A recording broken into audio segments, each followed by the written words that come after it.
मीरा भाईंदर शहरात एका तरुणीच्या तक्रारीमुळे अत्यंत गंभीर आणि धक्कादायक आरोप समोर आले आहेत.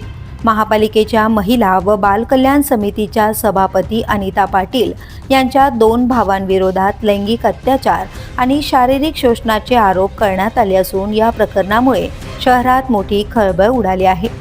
पीडित तरुणीने पोलिसांना दिलेल्या तक्रारीनुसार 2011 साली ती 5वी इयत्तेत शिकत असताना तिच्यावर प्रथम लैंगिक अत्याचार झाला होता.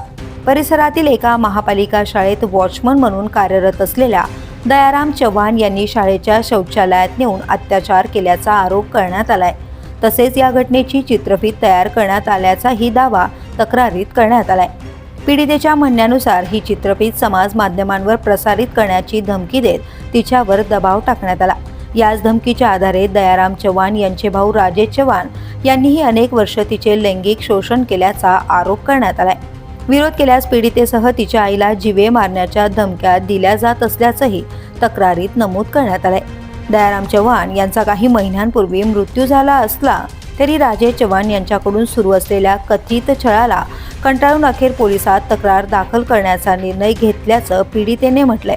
महापालिकेच्या शाळेच्या परिसरात अल्पवयीन मुलीवर अत्याचार झाल्याचा आरोप समोर आल्याने शहरात संतापाचे वातावरण निर्माण झाले असून शाळांमधील सुरक्षा व्यवस्थेवरही गंभीर प्रश्नचिन्ह उपस्थित झालंय.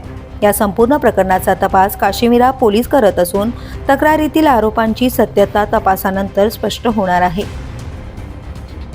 द पोलीस न्यूजसाठी अनिल शिरसाट, मीरा भाईंदर.